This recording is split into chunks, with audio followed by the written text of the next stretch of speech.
Welcome to Baruch Menashe's podcast. This is a space for rigorous exploration of human development, psychology, and social interactivity. Each episode examines the underlying structures of thought, behavior, and interaction, offering insights drawn from education, research, and philosophical reflection.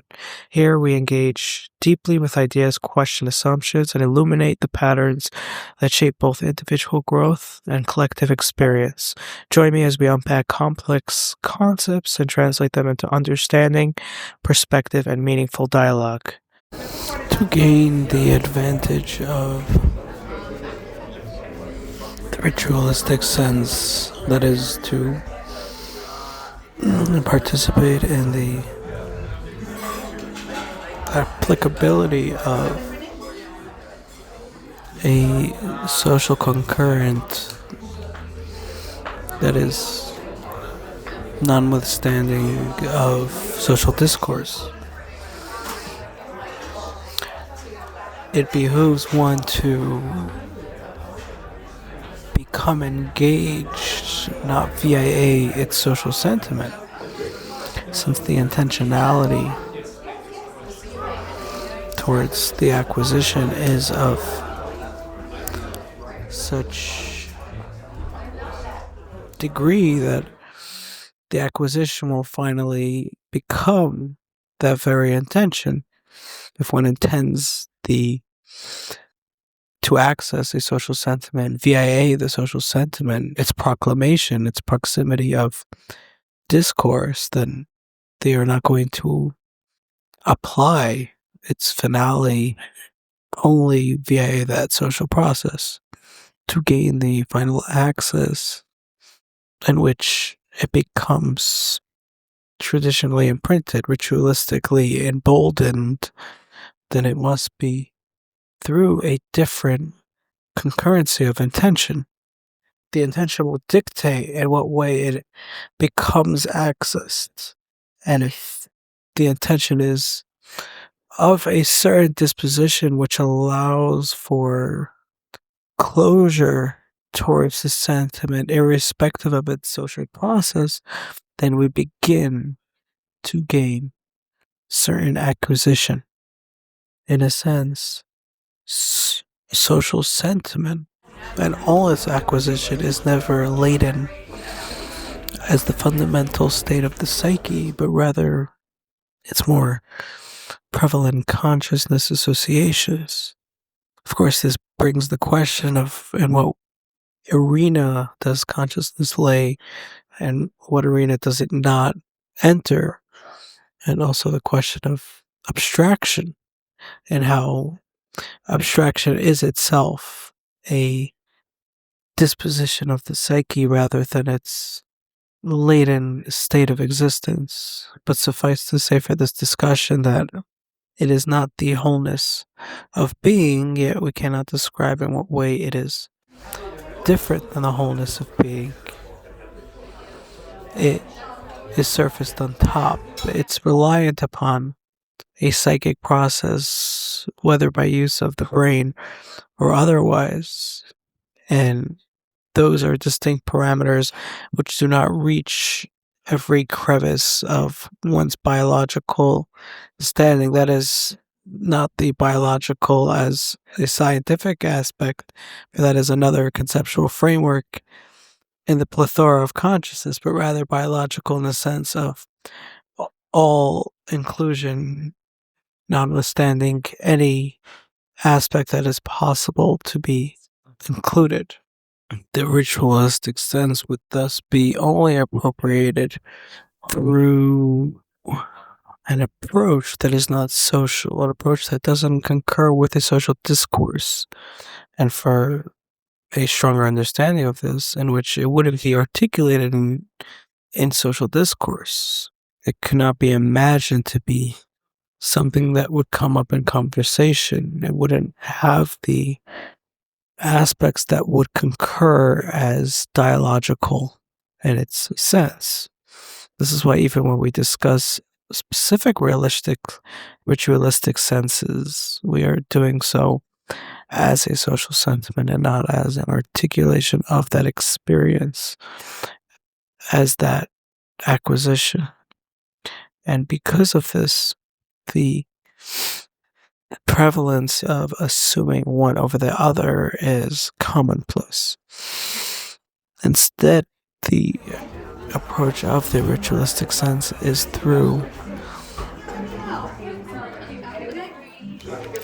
application of being towards its process, irrespective of and how that process articulates itself. It is also why the family body is most prevalent, be enabled as a ritualistic sense, because one participates not because of any social meaning, but rather because they are embedded in that framework by virtue of their existence. We could say one is naturally endowed with already an approach to experience, to external phenomenon, irrespective of social discourse, that of the original family body, which in all beings will be in some level an acquisition of mere fact of natural participation without a original intent of social participation. There is no discourse that begins this stage of familial participation. It is despite such. Then the question becomes, what is the modality that enables the acquisition if it is not social? We could say it is existential, that one is in view of themselves in respect to the familial body, and in view of the familial body in respect to themselves. They've simply denoted something more than themselves to be as they are, as the ancients with the blood bonds and other such sentiment that proves that it is concerning of the existential experience itself. But it is not necessarily such. It can be simply the participation from another modality other than the familial body. It is possible to be simply the happenstance of experience, so that we don't have to stretch our limits of theoretical discourse to include existential phenomena. One is beholden to a state that does not contain nor does not initiate through social discourse, and is now within that state to acquiesce to all its phenomena. The position of individual via that phenomenon that is not social is not necessarily existential, but more so abled by positioned experience. One might find it as an anomaly that the ritualistic sense, or the appropriation of material irrespective of social discourse, is found to be of some discursive sentiment. This is not because it is truly a process of discourse, or merely that it supposes itself after the fact of its discursive sentiment based on the appropriation of material. We can imagine the family body to be filled with discursive sentiment, but are merely the aftercharge of the already obtained material irrespective of social extension. They are merely discussing the perpendicular experience that has been found through adaptability of material, and are not exchanging in a dialogical manner. And if we follow the transcript of the initial process of the family body, it is not necessarily logical in its formation, but merely following the material in each of its paralleled experiences.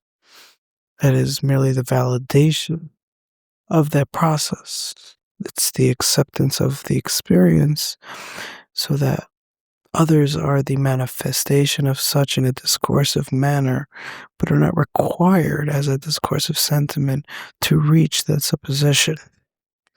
To return to the topic at hand, the appropriation of the material through acquisition of perpendicular nature, irrespective of social discourse, is through a psychological arena that is on one side not existential, for then a single being in an inclusion of other beings is not distinguished in their compartmentalization of each other. As well, it is not something social. So what is that middle ground? And we find that it's the process of the psyche itself. We find that it is perceptually oriented, with a distinguishment of individuality based on the beholden nature of each perceptual arena. It is not that one becomes unified singularly with the external phenomenon, because then it would lose its discursive advantage, not in the sense of a social advantage, but a experience that can be noted as an experience, something distinguished from regular phenomenon. The ability to do such is to have an arena that allows for the information to come in distinguished from individuality at some level, and in that way flows the traffic of that material. The discursive element that comes after the fact allows for the notability and how there is a distinguishing factor. There is a social articulation, not a social process, but articulation of that exemplification, being that the perceptual arena is a distinguished parameter of the psyche that moves in and out of the psyche habituation. It is the discursive element of the physiological experience of perceptual adaptation. Now, if one wants to call this social discourse, they can, but it is not social in the sense of a subjectivity of psyche process that has mended and folded into the material itself. There is no subjectivity in the case of the scenario. And we could find in the transcript of the initial family body that very exemplification, in that they are seeking the validation of and how they have externally objectified that perceptual experience, so similar that each could validate each other. If it was some sort of subjectivity, then different beings would have such different analysis of experience, like the validating process would not take effect. It is only the distinguishing factor that sets it very approximating, that will provide both similarity for validation and distinguishingness for the strangeness that's required of validation. One cannot validate from the vantage of the initial point because it is too similar, it is too alike. And in this way, we finally get the result of a discursive process of perceptual material. Free audio post-production by alphonic.com.